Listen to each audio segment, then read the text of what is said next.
Bismillahirrahmanirrahim. Assalamualaikum warahmatullahi wabarakatuh. Halo semuanya, balik lagi bersama saya Nurul Hadi Pauci di channel Ngapakpedia.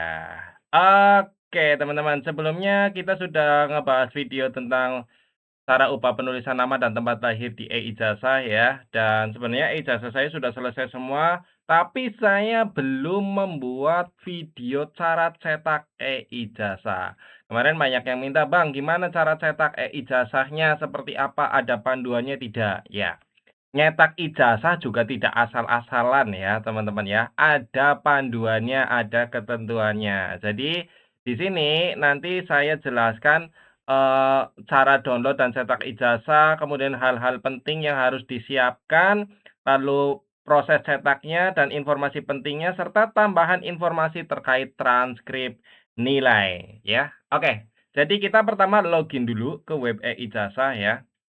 Untuk memastikan bahwa ijazah kalian itu sudah bisa di-download. Nah, di sini langkah pertama untuk download dan cetak e-ijazah adalah input tanggal cetak e-ijazah yang sudah terbit NIN sesuai daerah masing-masing ya. Jadi, kalau di daerah kalian ada ketentuan tanggal cetak silakan diikuti. Tapi kalau di daerah saya sih intinya setelah NIN terbit gitu ya. Nah, di sini di pengelolaan ijazah, kemudian di daftar penomoran, di menu kolektif. Nah, di sini teman-teman bisa lihat tanggal penomorannya saya tanggal 7 Juni, jadi saya input tanggal pengesahannya tanggal 8 Juni. Karena ya sudah saya jelaskan di video sebelumnya, tanggal 7 itu hari Minggu, jadi tidak boleh digunakan.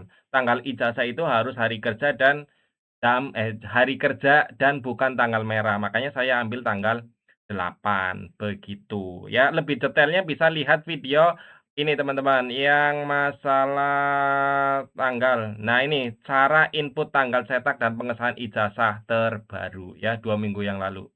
Nah, saya sudah input tanggal cetak, maka langkah selanjutnya adalah kita tentukan penulisan nama mau kapital semua atau kapital di depan saja. Nah, ini videonya juga sudah ada ya. Saat ini kalian mau nama siswanya itu hurufnya kapital semua atau kapital di depan saja. Videonya juga sudah ada nih, menu baru e-ijazah, cara ubah penulisan nama gitu ya. Kemudian langkah selanjutnya yang ketiga adalah download e-ijazahnya. Mari kita download. Caranya adalah di sini teman-teman. Di titik 3 nih ada aksi lainnya. Kemudian ke daftar peserta didik diklik. Nah, di sini kalian bisa klik cetak semua ya. Cetak semua diklik. Nanti browsernya akan otomatis terdownload. Nah, ini ya, terdownload ya. Jadi ini sudah terdownload seperti ini ya. Ini ijazahnya sudah terdownload. Langkah selanjutnya adalah ya ini kita close dulu. Nah, langkah selanjutnya setelah download adalah siapkan kertasnya.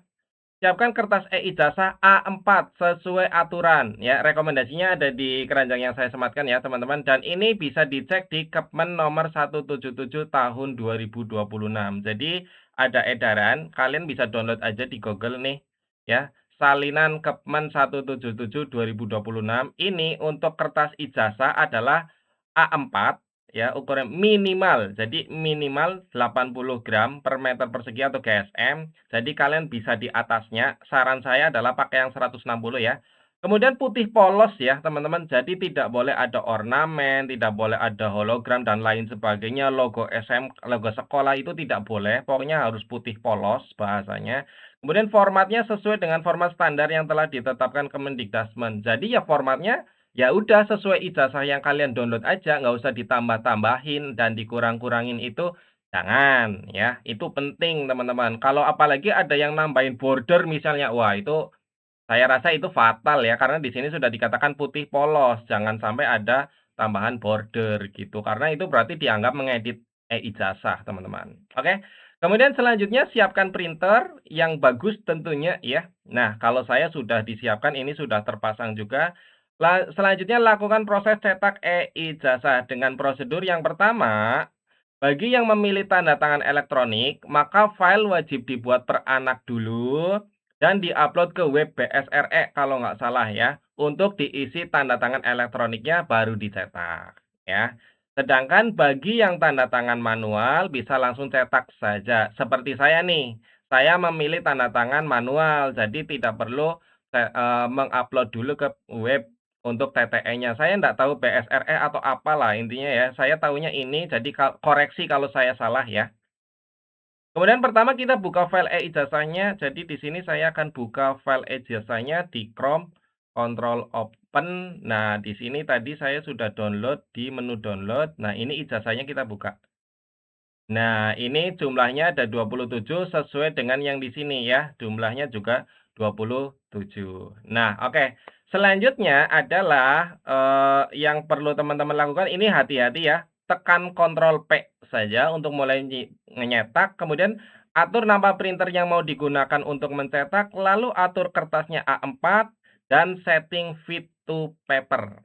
Oke, kemudian nanti atur kualitasnya high. Saran saya high saja. Kemudian cek hasilnya. Nah, jadi langkahnya gini teman-teman. Ya, langkahnya gini. Teman-teman silakan ini kan ada logo printer ya. Silakan kalian klik print ini atau boleh langsung Ctrl P gitu ya. Kemudian teman-teman silakan di sini pilih printer yang mau digunakan. Nah, saya akan menggunakan printer Epson L8050 yang memang tintanya sudah tinta ori ya. Masih tinta ori, kemudian page-nya terserah, kalian mau langsung cetak semua atau coba dulu satu. Kalau saran saya coba dulu satu, seperti ini. Jadi satu dulu, di sini tetap color ya, karena kebetulan saya fotonya foto digital ya, jadi saya cetaknya color saja ya. Ya, intinya mau teman-teman yang fotonya tempel juga di sini saran saya color, pilihnya yang berwarna ya. Kemudian kalian ke more setting. Nah, di sini nih pilihnya A4 ya, wajib A4. Kemudian di sini fit to paper. Nah, ini fit to paper artinya cetak menyesuaikan kertasnya. Nah, kertasnya kan sudah A4, maka file ini pun juga A4 sebenarnya. File ini juga A4, berarti nanti silakan dicetak menggunakan kertas A4 ya. Selanjutnya kita atur ke kualitas high. Nah, untuk setting kualitas high itu di sini di laptop saya harus tekan ini dulu, kemudian baru more setting. Nah, di sini kita pilih high ya. Jadi pilih high lalu color. Kemudian kita klik OK dan kita print ya. Nah, selanjutnya tinggal menunggu hasil cetaknya ya. Kemudian kita close ijazahnya. Ya, kalau sudah selesai kita close aja ya sebagai contoh. Nah, selanjutnya ya kita cek hasilnya ya. Di sini saya sudah benar. Oke, teman-teman. Jadi hasilnya sudah sesuai ya. Di sini saya sudah sesuai cetak hasilnya. Kemudian nanti kita tinggal tanda tangan KS bagi yang memilih tanda tangan manual lalu distempel. Boleh kena foto stempelnya sesuai Kepmen nomor 177 tahun 2026. Kita cek lagi di Kepmen masalah foto ya. Jadi kita tekan aja Ctrl F, kalian download dulu nih Kepmen nomor 17. Kemudian kalian boleh cari foto, kalimat foto, kata foto. Nah, kita coba buka ya. Nah, kita cari yang ada kata.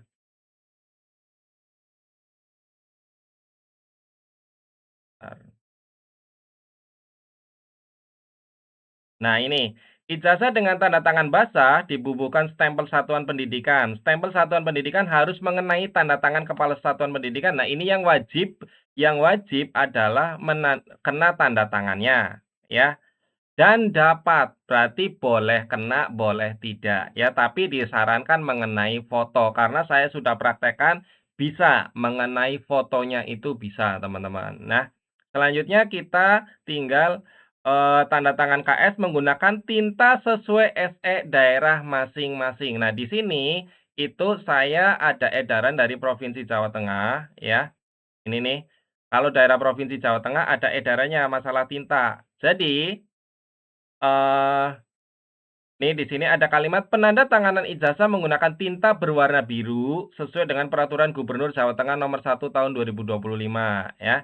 Dan tinta stempelnya menggunakan warna ungu ya. Jadi bagi yang tanda tangan basah dan harus menstempel itu silakan koordinasi dengan dinas. Ada edaran dinas kalian atau tidak. Nah, untuk Jawa Tengah itu tinta warna biru dan warnanya ungu untuk stempelnya. Sehingga hasilnya nanti saya tunjukkan seperti ini teman-teman, punya saya nih, ya. Bentar saya buka dulu. Nih, tadi saya sudah coba untuk, apa namanya, men-scan, ini pakai HP. Nah, ini hasilnya seperti ini teman-teman ya. Nah, ini jadi kalau tanda tangan kepala sekolahnya ngelurusin teks kepala ini, keduanya bisa kena, ya. Stempelnya bisa mengenai tanda tangan dan juga stempelnya bisa mengenai foto. Yang penting jangan kena muka.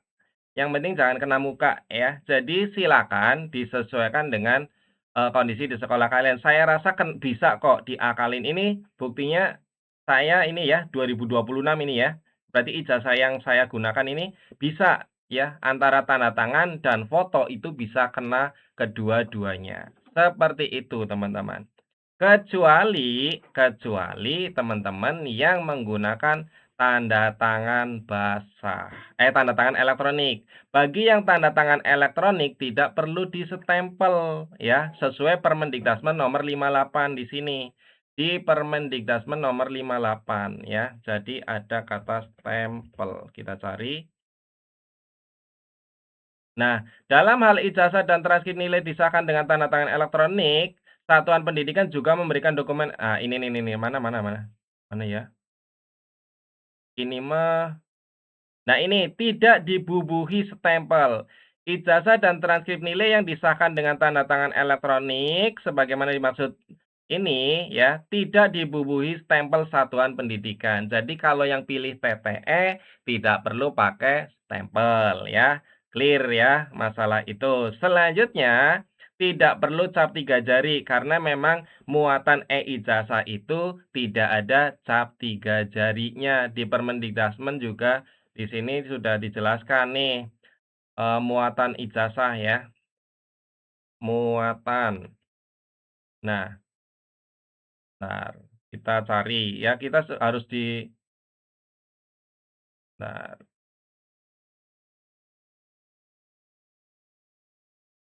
kita cari dulu, mana yang ada, kita cari. Nah, ini ijazah sebagaimana dimaksud pada memuat nomor, nama, NPSN, dan lain sebagainya sampai di bawah itu tidak ada cap 3 jari karena cap 3 jarinya sudah tidak perlu ya karena kan sekarang e-ijazah sudah validasinya digital jadi tidak perlu cap 3 jari. Seperti itu. Nah, kemudian informasi pentingnya gimana? Ya, informasi pentingnya adalah jangan mengedit apapun hasil dari downloadan e-ijazah seperti merapikan titik dua dan lain-lain. Pokoknya udah langsung cetak saja apa adanya. Ya, karena itu format baku dari Kemdikbud. Kemudian jangan menggunakan kertas yang ada tambahan ornamen apapun. Cek juknisnya. Ya, jadi di panduan manajemen ijazah ini juga sudah dikatakan kertas yang digunakan mencetak ijazah berwarna putih polos ya, putih polos dengan ketebalan 80 GSM. Satuan pendidikan dapat menggunakan kertas tebal di atas ketentuan tersebut, makanya saya rekomendasikan pakai yang 160 agar tebal, sepanjang tidak mengubah tampilan, format, dan isi draft ijazah yang dihasilkan dari sistem. Jadi tidak boleh mengubah tampilan apapun. Ya. Hasil cetakan ijazah tidak boleh diubah dalam bentuk apapun termasuk menambahkan logo satuan pendidikan atau elemen lain di luar draft. Nah, yang kalian misalnya pakai apa, pakai border, pakai tanda tangan yang logo sekolah itu tidak boleh ya, teman-teman. Ini menyalahi aturan. Di sini di Panduan Manajemen Ijazah 2026. Kalian baca, di situ ada sangat jelas ya. Nah, kemudian bagi yang memilih tempel foto manual, maka silakan foto ditempel sebisa mungkin agar terkena stempel, tapi tidak wajib kena. Tapi kalau diakali ya bisa. Tadi sudah saya tunjukkan kalau lokasi foto dan tanda tangan itu bisa mepet ya.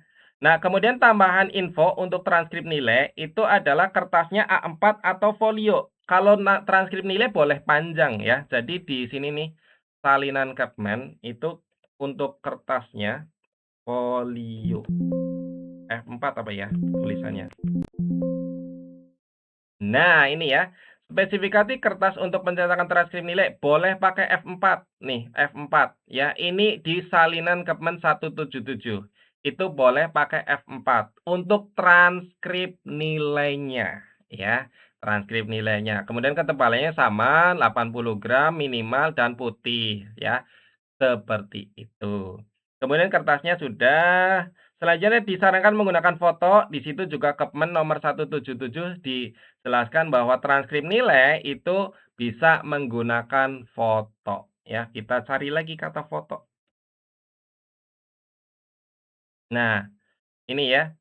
Di sini dikatakan transkrip nilai dengan tanda tangan basah dibubuhkan stempel satuan pendidikan. Stempel satuan pendidikan harus mengenai tanda tangan kepala satuan pendidikan dan dapat mengenai foto peserta didik pemilik transkrip. Artinya di nih, satuan pendidikan dapat membubuhkan. Jadi boleh pakai foto ya. Walaupun di Permendikdasmen nomor 58 itu di eh, format transkrip, ya, di format transkrip tidak ada foto, makanya di salinan Kepmen dikatakannya dapat, ya, berarti boleh. Kalau mau pakai foto, boleh. Tidak pakai foto, nggak apa-apa. Kecuali untuk Jateng. Nah, Jateng itu ada SE transkrip. Nah, transkripnya ada foto. Kalau di sini, maka kita untuk sekolah saya transkripnya nanti pakai foto, seperti itu ya. Panduan nasionalnya Permendikbud nomor 58, di sini tidak pakai foto, tapi di salinan Kepmen 177 terbarunya dapat membubuhkan foto, artinya boleh. Dan kemudian untuk daerah Jateng, itu tingkat SMA SMK di sini ada kolom foto, maka berarti wajib pakai foto untuk Jateng. Jadi urutannya begitu ya, teman-teman, untuk menentukan pakai foto atau tidak. Gitu ya. Format ada di Permendikbud nomor 58 tadi sudah saya tunjukkan ya. Nah, bisa disusuli edaran dinas. Nah, tadi juga sudah saya tunjukkan untuk Jateng ada edarannya atau hasil cetakan e-rapot juga silakan. Untuk SMP kan yang pakai e-rapot bisa langsung cetak transkrip dari e-rapot. Kemudian tanggal transkrip adalah tanggal e-ijazah si anak ya. Kalau ijazahnya tanggal 8 Juni, ya udah berarti transkripnya tanggal 8 Juni. Intinya menyesuaikan tanggal ijazahnya. Kemudian nomor transkrip nilai itu berbeda tiap anak. Ini saya tidak perlu jelaskan karena memang ada di SE-nya, gitu teman-teman ya. Jadi, seperti itu penjelasan tentang cara download ijazah, cara cetak ijazah, dan panduan sedikit informasi tentang transkrip nilai ya. Semoga video ini bermanfaat. Jika ada yang mau ditanyakan, silakan tinggalkan pesan di kolom komentar. Kurang lebihnya mohon maaf, saya akhiri. Salam satu nusa, salam satu bangsa, salam satu bahasa, salam satu data. Salam terakhir, salam Ngapakpedia. Wassalamualaikum warahmatullahi wabarakatuh. Terima kasih.